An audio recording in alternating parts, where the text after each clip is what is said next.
Welcome to Changing Concept of Money in Islam and Conventional Economy.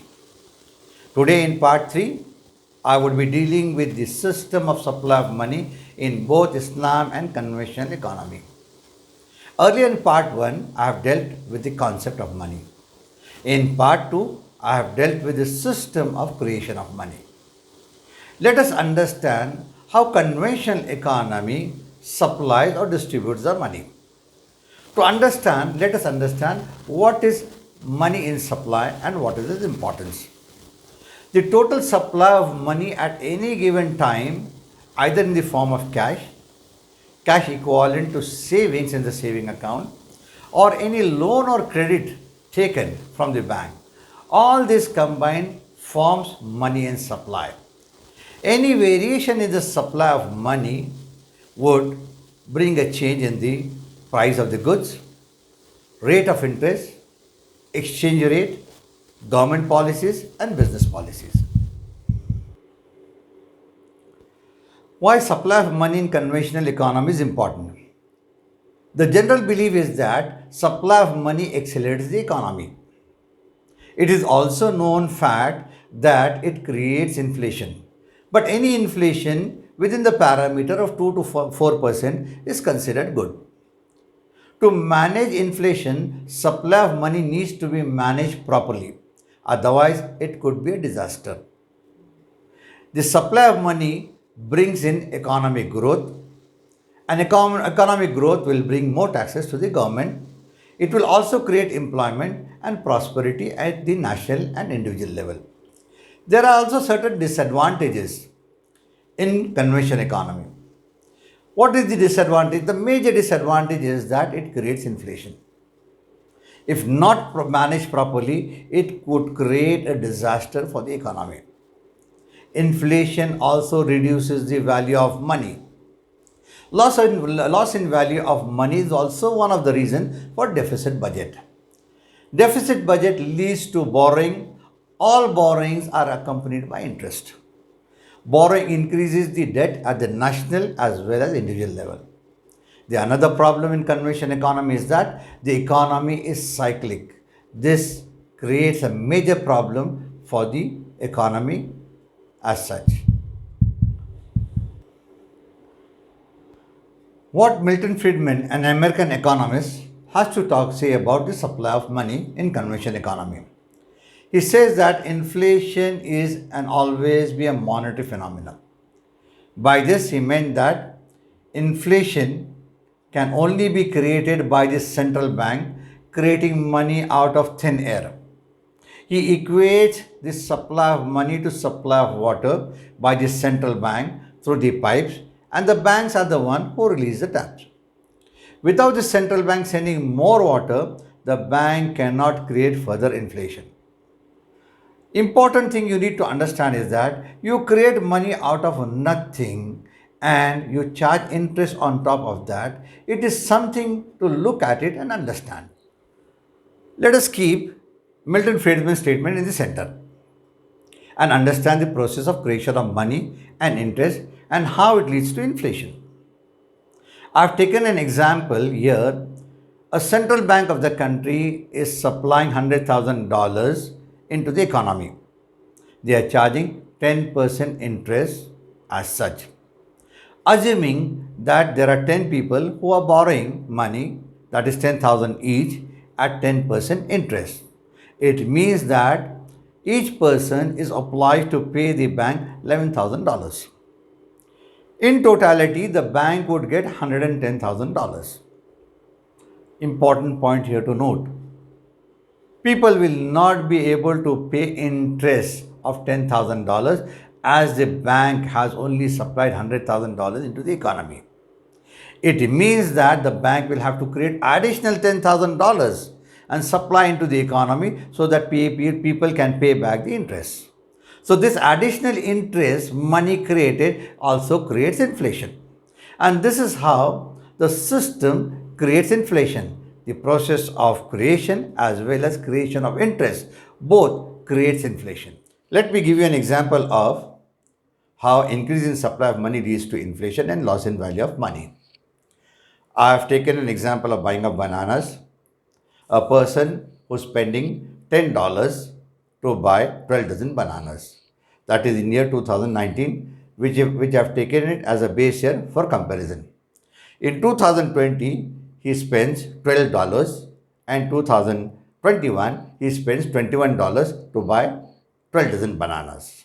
So if you look at it, there is a clear-cut increase in the price, that is inflation. So comparing with 2019, it is 20 and 40%. Another example is that a person who doesn't want to spend more than $10 in buying bananas. So in 2019, he spends $10 for 12 dozen bananas.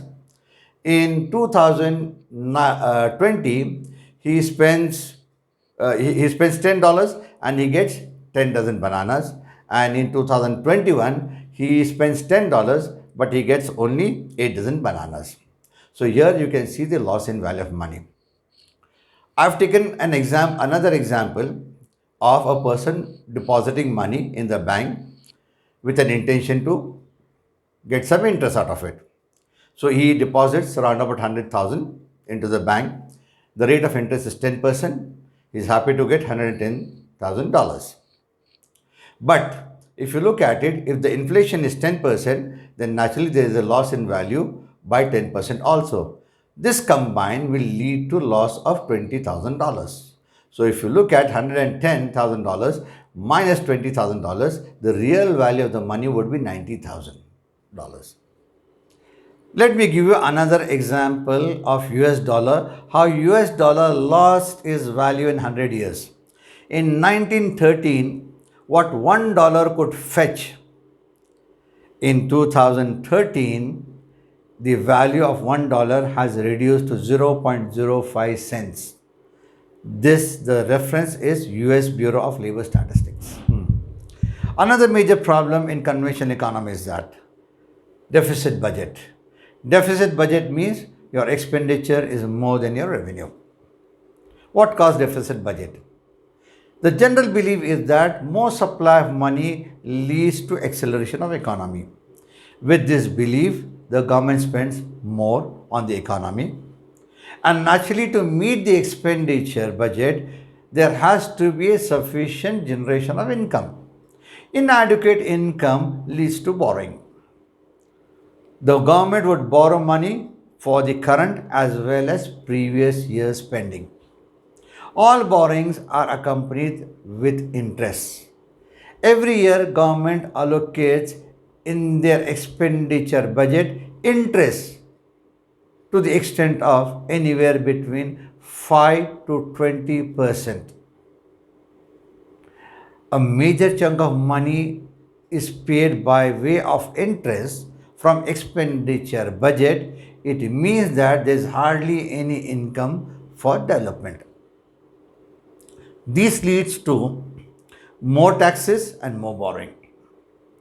There are other reasons for deficit budget is loss in value of money, currency devaluation by the government for exports, and money depreciating in the open market. Let us understand how circulation of money in conventional economy impacts individual. The government spends on welfare program, implementing trade and commerce policies, and building up infrastructure. These policies and infrastructure are built by either the government agencies or the private sector, who borrow money from the bank at the rate of 3 to 10% interest depending on the country. There's business houses, individual and industry. When they create goods and services, there are two taxes applied: central excise and GST. It may vary from country to country, 0 to 20 or 0 to 30%. When these goods and services are sold in the market and profit is created, there are two more taxes: corporate tax and income tax, anywhere between 0 to 20 and 0 to 35%. All this is a huge amount of money being collected by the government by way of taxes, and many times it could be more than the cost of the product. All this money goes to the government by way of revenue, and the government spends. And when the government spends and the expenditure is more than the revenue, the budget is deficit. The whole question is that with such a lot of money being collected by the government, why there is a need to have a deficit? One of the reasons which I've already spoken in the last slide is that if you look at the expenditure budget, the interest payment in the expenditure budget is anywhere between 5 to 20%. If such a big amount of money goes by way of interest payment, naturally there will be very little money for the development of the economy. There are many other reasons where exactly we'll get into details, where exactly and who is benefiting in the coming slides. So here's a statement of circulation of money in convention economy and how it impacts the nation. I have taken 6 parameters to explain: government revenue, government expenditure, deficit, percentage of GDP to debt, debt per capita, and yearly interest paid. Let us look at United States of America. The revenue collected is $4.17 trillion. Expenditure is $6.01 trillion. Deficit of $1.83 trillion. Huge. The GDP to debt ratio is 128%. Your debt is higher than the total goods and services produced in the country. Debt per capita. Every individual American is in debt by $85,000 plus. A newborn baby has a debt of $85,000 on his head. Yearly interest paid is $352 billion. It is less because in America the rate of interest is less. Similar is the situation of UK. The figures are in pounds. 1,005 billion is the revenue. Expenditure is 1,182 billion. Deficit is 177 billion. Percentage of GDP to debt is 107%. And debt per capita is 45,000 plus. Interest paid is 115 billion. Similar is the situation of Greece. The world run on debt-based economic system.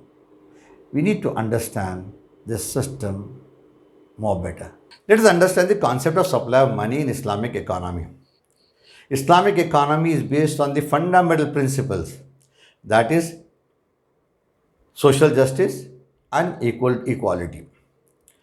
It is the money flows in Islamic economy from the people who have to have-nots. That is, people who have money to people who do not have money. The basic concept is that Allah subhanahu wa ta'ala is the creator of money and He distributes or gives to whom He wills. Second point is that a person, every human being is the custodian of the money or the wealth and is supposed to spend as directed by Quran and Sunnah. That is the Sharia. I have created 3 broad categories to make you understand how money flows in Islamic economy. So one is Baitul Mal, where money is collected centrally, that is modern day treasury. So money like zakat, kharj, jizya and war booty is collected. Second is that voluntary charity. Anything over and above zakat is a voluntary charity. It also comes in the form of waqf. A person cannot give more than 1/3 of his property for waqf, that is dedicating the property in the name of Allah.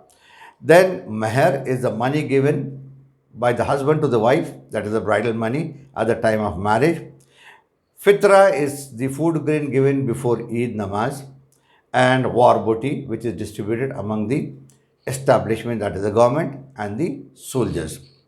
There's one more category, that is the family wealth, which is distributed among the family members at the time of death. So what Baitul Mal in Islam means? It is modern day treasury department, where money like zakat, jizya, kharj, war booty is collected. So for zakat, anywhere between 2.5% on cash, gold and crop 5 to 10%, minerals, mines 20%, and on animal there is a particular ruling as such.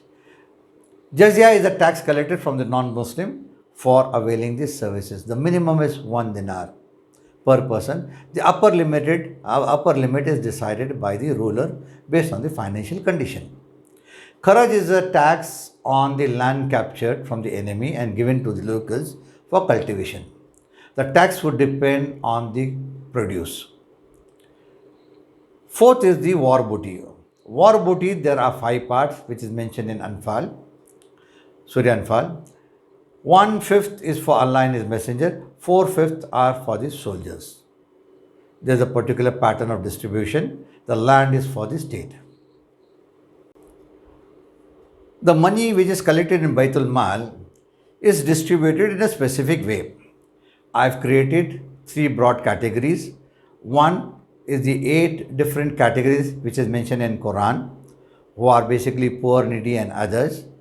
Second is administrative, military and others. And third is the sharing of money from the war booty.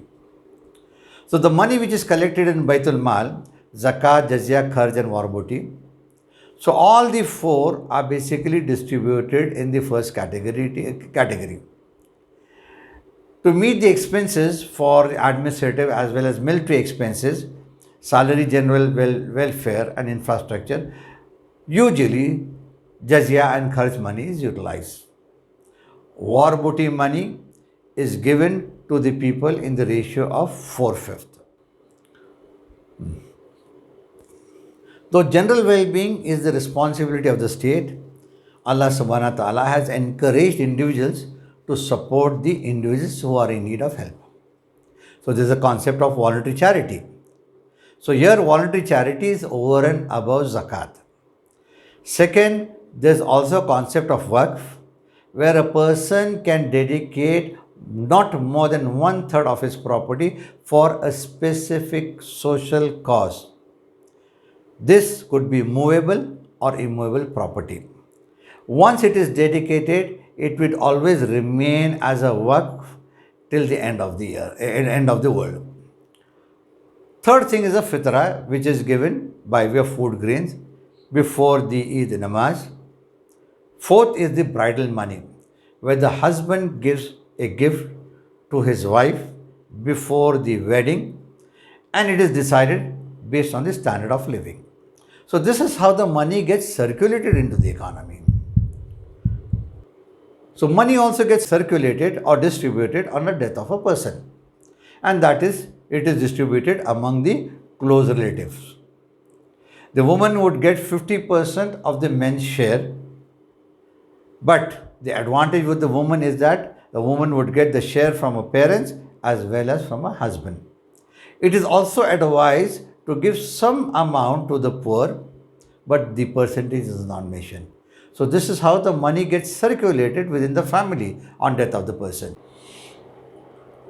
So let us conclude the impact of supply of money in conventional economy.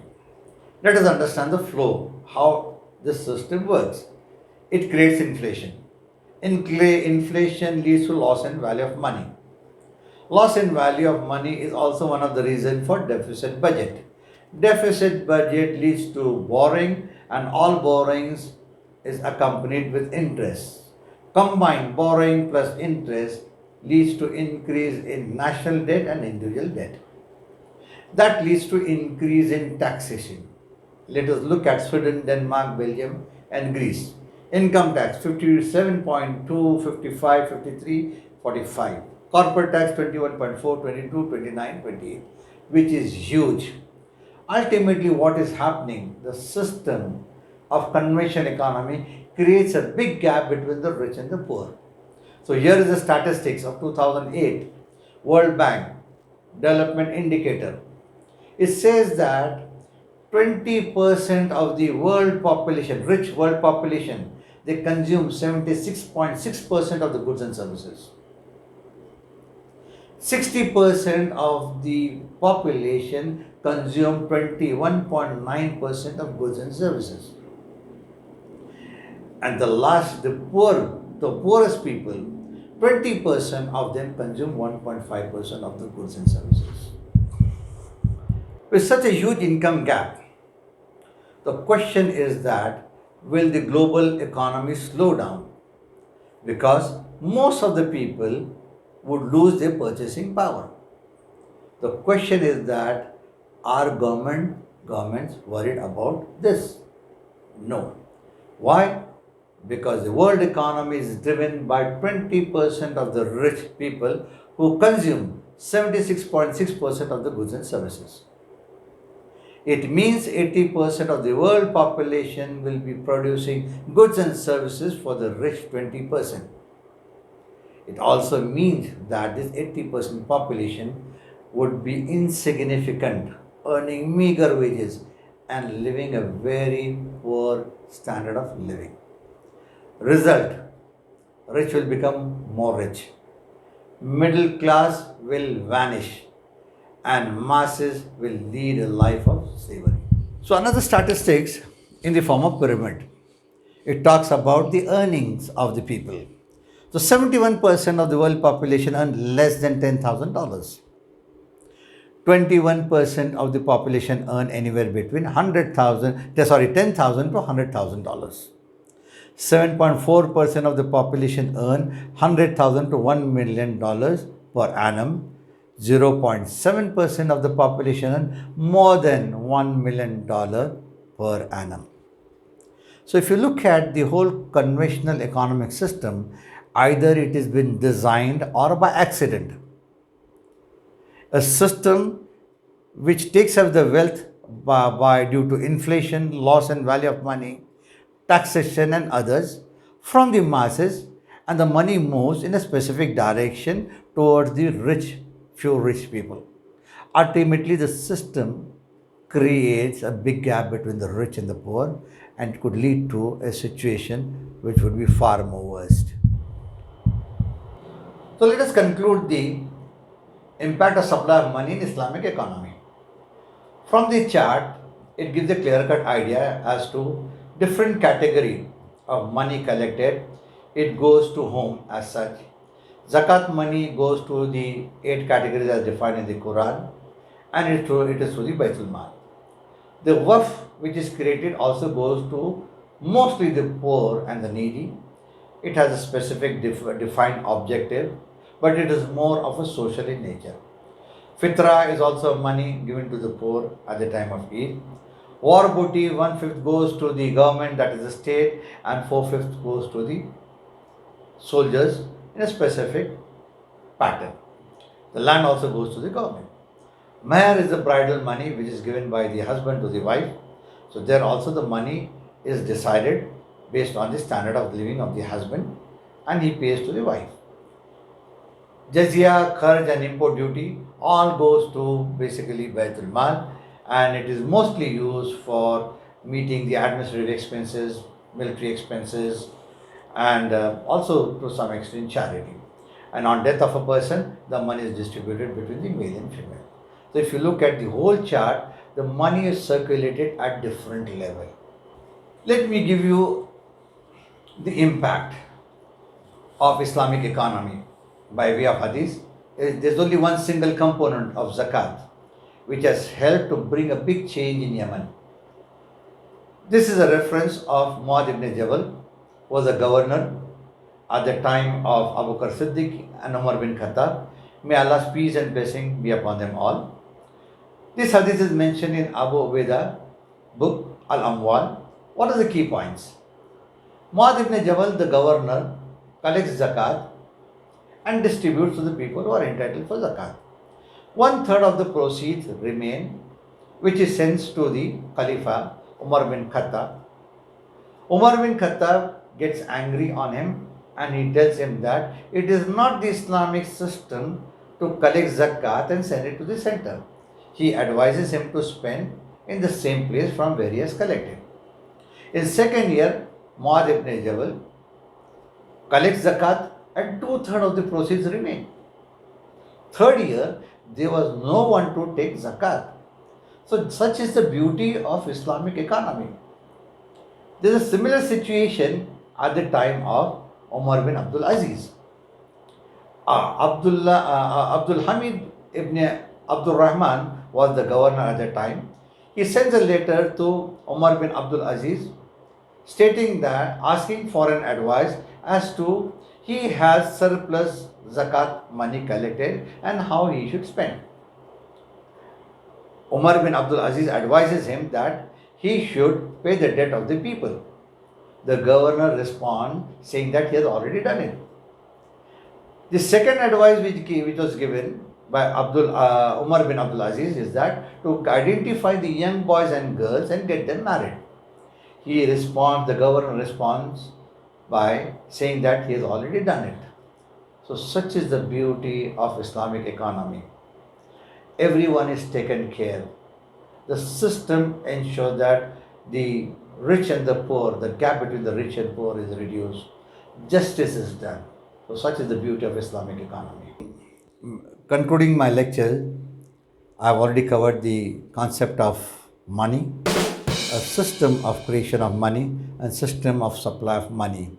You have seen the system of conventional economy, how the system creates inflation, it creates loss in value of money, it leads to borrowing, interest, and ultimately the nation and individual gets into debt. The system is designed in such a way that the money moves from the masses to few selected rich people. Whereas in Islamic economy, the money distributed along different classes, different people, ensuring social justice, ensuring equality. I have taken efforts to put this subject across to you. My request is to please go through all the three videos.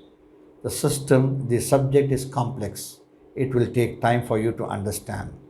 In the end, please subscribe to my channel and forward these videos to as many people you can. Thank you very much.